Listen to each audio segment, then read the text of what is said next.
Hello, ladies and gentlemen. Welcome back to Chapter 3. We are on Day 2, 3.1, Measuring Linear Association, Correlation, Cautions about Correlation, and Additional Facts about Correlation. By the end of this lesson, you'll be able to interpret the correlation, understand the basic properties of correlation, including how the correlation is influenced by unusual points, and distinguish correlation from causation. Go ahead and try these problems when we're done with the lesson. Let's begin.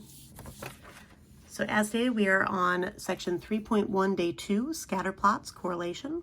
Again, these are the daily videos in the AP Classroom that you could watch for more information on this material. You can also read much of this information on pages 160 to 169 in our textbook. Right, so let's start with what is the correlation R? Right? So for our definition, for a linear association between two quantitative variables, the correlation R measures the direction and strength of the association. And now something to note is that it is a supplemental calculation to help describe a scatter plot. And a caution that you should take into account is that correlation is only for linear associations. It does not assess form.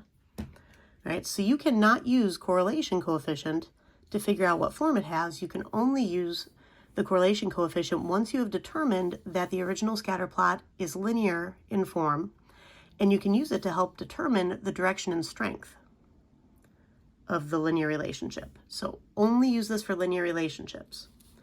Now, what are some characteristics of the correlation? Well, the correlation R is always a number between -1 and 1. Right? So R is always at lowest -1 and at highest 1. So if someone tells you that R is equal to 1.5, get a new statistician because they don't know what they're talking about. Likewise, if they drop below -1 to like -2.6 or something like that, they don't know what they're calculating. They don't know how to calculate it, and you should hire a new statistician. All right, correlation only goes between -1 and +1. It does not go lower than -1, does not go higher than -1. It just goes back and forth between these two. The correlation R indicates the direction of a linear relationship by its sign. So when R is greater than 0, in other words, positive, you're looking at a positive association. And when the correlation coefficient R is negative, below 0, then you're looking at a negative association. And the extreme values of R equals -1 and R equals +1 occur only in the case of perfect linear relationships, when the points lie exactly along a straight line. R equal to -1 would be for a negative perfect linear relationship, and R equals +1 would be for a positive perfect linear relationship. Now, life is really perfect, so we almost never have R equal to 1 or -1. But that's why we can't go beyond these. You can't go beyond perfect.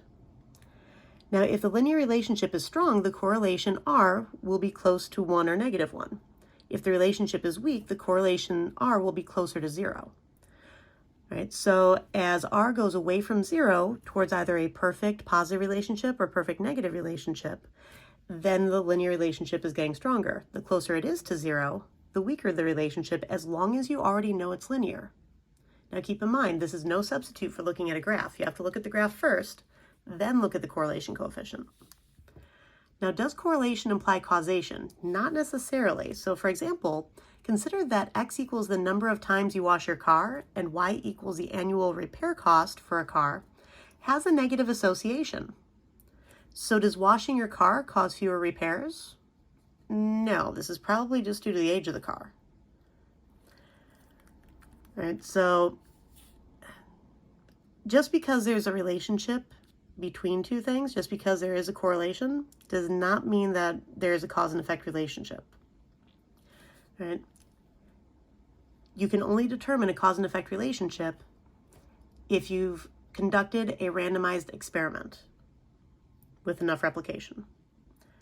Right? Now, which association is more linear, one with R equals 0.50 or one with R equals 0.90? Now again, you cannot determine the form of relationship using only correlation. R is a supplement, not a substitute. All right? Meaning that it's used to support your description that you're seeing in a scatter plot, not replacing actually looking at a graph. You have to graph the data. There's no way around it. Now, does a correlation near 0 mean an association is weak? Again, not necessarily. A U-shaped form has a correlation of 0, no association. All right, so a U-shaped graph has a correlation of 0. Now, it would actually have a very strong association with the U shape, with a parabola, but it would not have a linear relationship, which R is related to. So be very careful with that. Remember, correlation is only used with linear relationships. If it's not linear, then we revert to describing an association instead of a correlation. Now, no association does mean that R is equal to 0, but the opposite is not always true. R equaling 0 does not mean no association, because you could actually have an association that was not linear. All right, so be very careful with that. All right, now, is correlation a resistant measure of strength? No. Right, an unusual point in the pattern makes R closer to 1 or negative 1. All right, this is called a high leverage point. Now, an unusual point out of the pattern makes R closer to 0. So unusual points within the pattern, they're basically extending the pattern, make the correlation stronger. Unusual points out of the pattern make the correlation weaker, at least the calculation of the correlation. Now, how do we calculate the correlation, and will we need to be able to calculate the correlation coefficient by hand? Well, we calculate this by taking 1 over n minus 1, so n being the number of samples that we have, times the sum of the product of each of our x values minus the mean of x divided by a standard deviation of x, times each of our y values minus the mean of y divided by a standard deviation of y. So we're taking these two products, and then we're adding all of those products together, and then basically dividing by n minus 1. Now, you do not need to calculate this by hand. In fact, I have never had to calculate this by hand, right? But it does help with understanding the following. All right, so some additional facts about correlation. R requires both variables to be quantitative. Otherwise, we use the word association.